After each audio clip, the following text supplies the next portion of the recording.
Hello and welcome to a very odd video, pun intended. This is kind of a break from the script for me, as for the past few months I've been doing strictly like retrospective-y kind of content. So I thought I would take a break for this video and talk about a game that I have been really liking as of late called At Odd's End, which the title of this game still kind of confuses me because there's an apostrophe after odd, which makes me question, is Odd a person? Like, who is Odd? What is the end? And it just doesn't make a lot of sense. Anyway, in this video, I'm going to be covering every item that can be found in this pirate game, going over the obtainment of that item, the pros and cons of the item, and what I personally think of them. So, let's get into it. Also, I am currently trying to reach 5K subscribers, so I would really appreciate it if you were to subscribe. Thank you.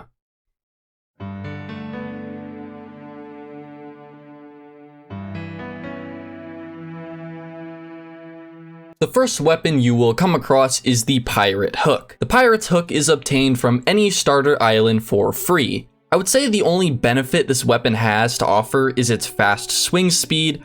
However, its low damage, short range, and lack of a secondary attack make it easily the worst weapon in the game.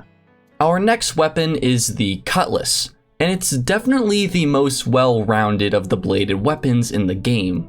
The Cutlass can be obtained from any starter island and cost 3 gold. The pros to wielding this fashionable weapon are its medium distant range, solid damage, and its secondary attack, which even allows the user to do a follow-up attack.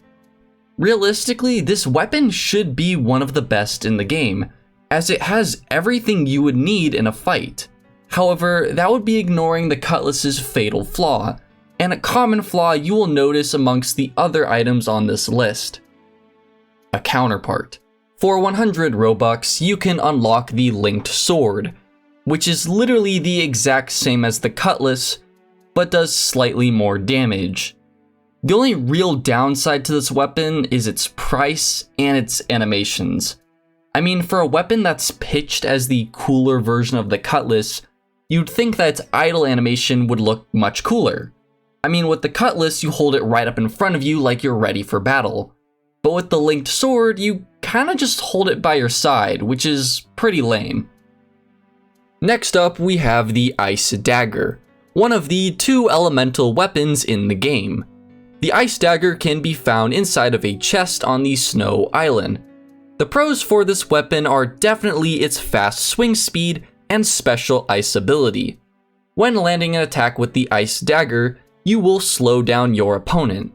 This ability is really useful as it usually throws off players. The Ice Dagger, however, does suffer from a low damage output, lack of a secondary ability, and its short range.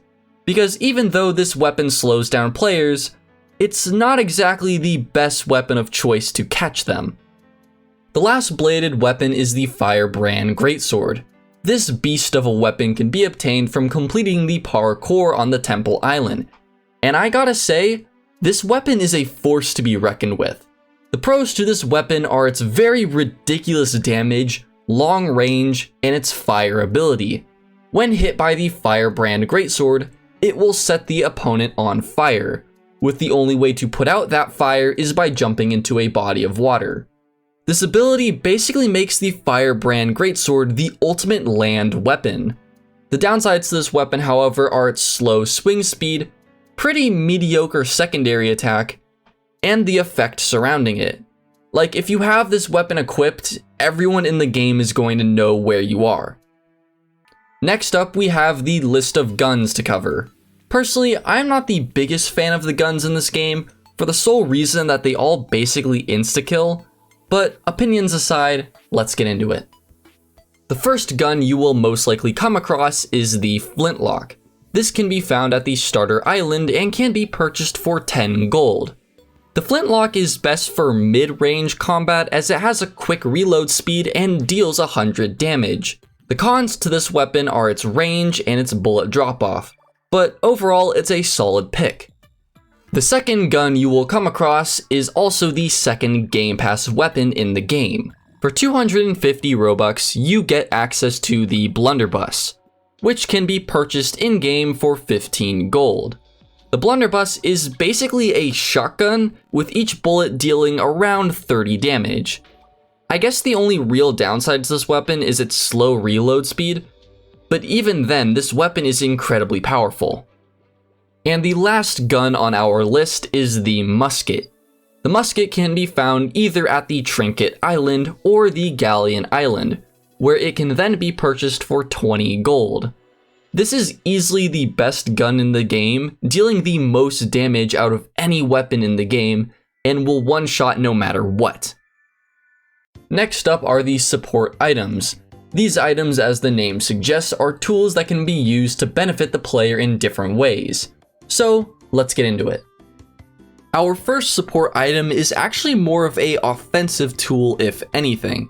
The grenade can be found at the Dwarf Mine Island and can be purchased for 5 gold. The grenade is a great crowd killer, and if used correctly, can wipe out an entire ship of players. The only downside to the grenade is that it can't damage ships, but even then, it's still a great tool. Next up, we have the simply named armor. This can be found at the Bandit Island and gives the player an extra 25 health. From what I know, I don't believe the armor has any downsides, so this is definitely a must-have. Another must-have item is the Pirate Juice.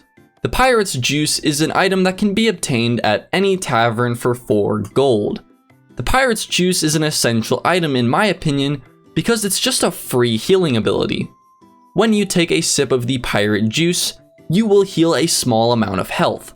What makes the Pirate Juice so good is that it gives the player a quick defensive option in battle. If you ever feel like you're about to lose a battle, you can just back up, take a few sips, and you're right back in the fight. Now, the sad thing about the Pirate Juice is that it suffers from the same downside as the Cutlass. The turkey leg is unironically just a faster and cheaper version of the Pirate Juice. The turkey leg can be purchased specifically at the tavern located on the Casino Island for 3 gold. Now, I'm pretty sure this is unintentional, but you can just spam click the turkey leg and it will heal you a lot faster than the Pirate Juice. The health potion is up next, and like the Pirate Juice and turkey leg, is a healing item. This can be found on the Trinket Island and can be purchased for 5 gold. The health potion is really something you would want to use as a last resort. When you use the health potion, you will recover all of your health, and then the health potion will be discarded from your inventory. It's a pretty great item to use and can easily turn the tide of battle in your favor. The Magic Mirror, or in this game, the Warp Orb, is a teleportation device which can be obtained upon completing the Hollow Dungeon. The Warp Orb is really just a get out of jail free card, as it will teleport you from any location right back to your starter island. The only downside that the Warp Orb has is its long windup and the fact that you're slowed down when holding it out. The Invisibility Staff is, as the name suggests, a staff that turns you invisible. This can be obtained by defeating the King of the Woods on the Ogre Island. The Invisibility Staff is something I don't see used often, probably because even if there are people using it, you wouldn't be able to see them. But the staff is pretty good for avoiding enemy players.